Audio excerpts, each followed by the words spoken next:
দেখলাম যে আরজিকর কাণ্ডে মুখ্যমন্ত্রী রবিবার পর্যন্ত টাইম দিয়েছে, তারপরে সিবিআই এড়াতে দেবে। আমরা দেখেছি যে আনিস খানের পরিবার এবং অবশ্যই তারা সিবিআই দাবি করেও তারা পায়নি, কিন্তু এনারা দাবি না করেও সিবিআই তদন্ত দিচ্ছে। এই পোস্টটাও আমি দেখেছি, আপনারা অনেকে বলেছেন, যথার্থভাবেই বলেছেন যে আনিস খানের বেলায় তখন হাজার চেষ্টা করেও সিবিআই হলো না, আর এই আমাদের তিলোত্তম, আমাদের কন্যা যাকে গ্যাং রেপ করে মারলো, তার বেলায় স্বতঃস্ফূর্তভাবে সরকার বলছে সিবিআই তদন্ত।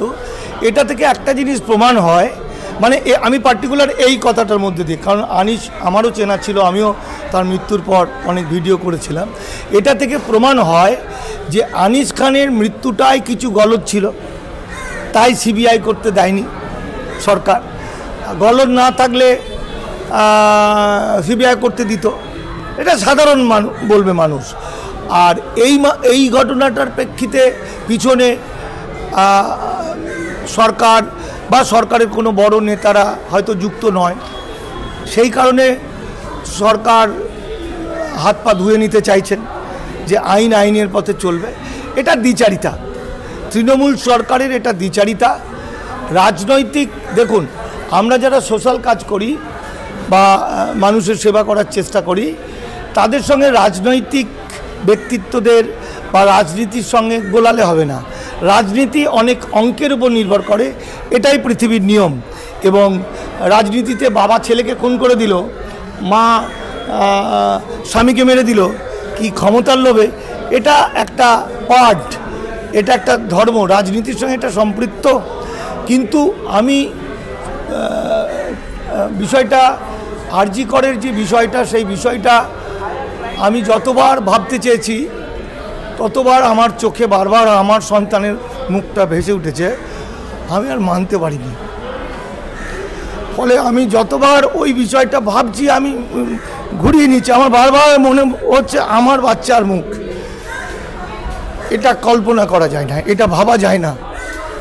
তো সেটা আমি এখন যদি বলি, সবাই যা বলছে যে খুনিকে ধরিয়ে দাও, খুনির বিচার চাই, ফাঁসি চাই, ফাঁসি তো চাই হলো, তা বলে সেই কন্যাটি কি আর ফিরে আসবে? সেই মেয়েটি, সেই মাটি কি আর ফিরে আসবে? আর আজকে যে পশ্চিমবঙ্গের অসংখ্য মায়েরা ভীত, আতঙ্কিত হয়ে উঠেছেন, বাচ্চারা, সন্তানরা হোস্টেলে থাকতে, চাকরি ক্ষেত্রে আতঙ্কিত হয়ে উঠেছেন, সেই আতঙ্ক কি ফিরিয়ে দেওয়া যাবে? সবাই তো একটা ট্রমায় ভুগছে, কারণ নিরাপত্তা কোথায়? হসপিটালে নিরাপত্তা নেই। হসপিটালের এত কিছু থাকা সত্ত্বেও, হসপিটালে একজন ডাক্তার, একটা সমাজসেবী, একটা মানুষকে বাঁচায় যারা, সেই ডাক্তার মাকে আমাদের এইভাবে নৃশংসভাবে খুন হতে হলো, এটা ভাবা যায় না। ফলে এই বিষয়ে আমি কি বলবো জানি না। আর সত্যি কথা বলতে কি, যখনই মুখ্যমন্ত্রীর অত দূরের কথা বলা দরকার কি আছে? মুখ্যমন্ত্রী প্রথম কথা হচ্ছে, যারা যে পুলিশ অফিসার বা যে ডিপার্টমেন্ট বা ডিপার্টমেন্টাল হেড এটা আত্মহত্যা বলে চালিয়ে দিতে চাইলো, এটা থেকে প্রমাণিত হয় যে বেশিরভাগ খুন এইভাবে আত্মহত্যা বলে চালিয়ে দেওয়া হয়। এই মেয়েটির অন্যায়ের বিরুদ্ধে, তার মৃত্যুর জন্য গোটা বাংলা জেগে উঠেছে, বাংলার ডাক্তাররা জেগে উঠেছেন, সাধারণ মানুষ জেগে উঠেছেন বলে হয়তো তিনি সেই অর্থে বিচার পাবেন, হয়তো খুনিরা শাস্তি পাবেন। খুনিদের শাস্তি দিয়ে কী হবে? কী হবে?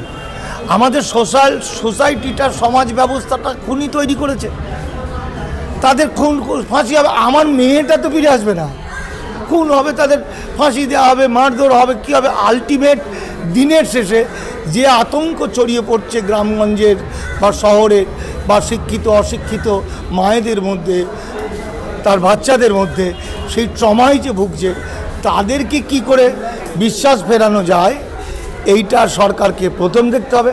আমি বিশ্বাস করি মুখ্যমন্ত্রী মমতা বন্দ্যোপাধ্যায় অনেক ইস্যুতে অত্যন্ত মানবিক, তিনি পারবেন, তিনি মায়ের মতো এই মেয়েটির বিচার পাইয়ে দিয়ে অন্তত এই ভয় থেকে, এই ট্রমা থেকে গার্জেনদেরকে একটুখানি আশ্বস্ত করতে, মেয়েদের আশ্বস্ত করতে।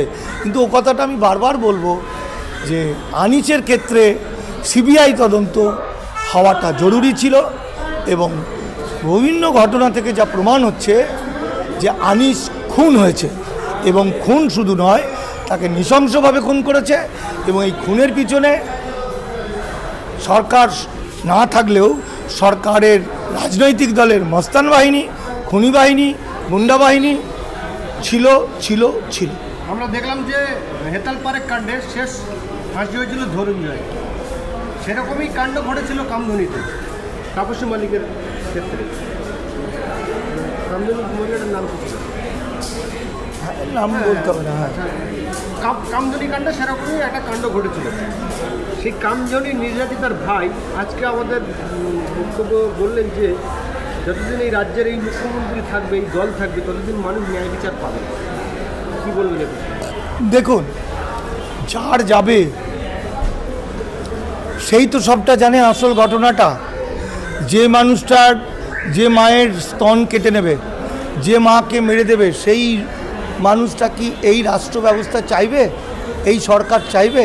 অর্থাৎ কামধুনির সেই যন্ত্রণাক্লিষ্ট ভাই যে তার চোখের সামনে তার প্রিয়জনকে শেষ হতে দেখেছে, সে কি কখনো পর্যন্ত এই সরকার চাইবে? চাইবে না, কারণ যার হাত পড়ে সে বোঝে। কিন্তু এখানে যে ঘটনাটা আপনি বলতে চেয়েছিলেন হেতাল পারেকের, ধনঞ্জয়ের ফাঁসির ক্ষেত্রে সঙ্গে তুলনা করে, এই সিভিক ছেলেটির তুলনা করে, সেটা হচ্ছে যে এর পিছনে, এই যে আরজি করের পিছনে একাধিক ব্যক্তি ছিল, এটা যেমন 100% শিওর, এবং তাদের মধ্যে ক্ষমতাবান মানুষরা ছিল, সেটা 100% শিওর। ঠিক যেভাবে কামধুনি কাণ্ডেও ঘটনাটা ঘটেছিল, একই রাষ্ট্রের মতো চলে। রাষ্ট্র সবসময় মানবিক হবে তা না, রাষ্ট্র সবসময় কৌশল করে চলে, কোথায় তার লাভ। তো মুখ্যমন্ত্রী মমতা ব্যানার্জিও তো রাষ্ট্রের বাইরে নয়, রাজনীতির বাইরে নয়। আমি কাউকে সার্টিফিকেট দিচ্ছি না খুব ভালো বা খুব খারাপ, আমি বিষয়টা বোঝাতে চাইছি। কিন্তু এটা আমি বলবো যে গোটা পশ্চিমবঙ্গে সিভিক ভলেন্টিয়ার, আমার নিজের অভিজ্ঞতায় বলছে, এত বিভৎস, সবাই নয়, কিছু ভলেন্টিয়ার সে নিজেকে ওই গ্রামের, এক একটি গ্রামের রাজা বলে মনে করে। তারা মদ খেয়ে চুর হয়ে থাকে, অনেক সময় তারা লোকের বাড়িতে লাথি মেরে, ধাক্কা মেরে দরজা ভাঙে, খুনের সঙ্গে যুক্ত থাকে। তার কারণ এখন পুলিশদের একটা শ্রেণী আর নিজেরা ইনভেস্টিগেশন না করে সিভিকের মুখ থেকে কথাগুলো শোনে, আর সিভিকরা প্রত্যেকেই হচ্ছে পলিটিক্যাল দলের পো ধরা।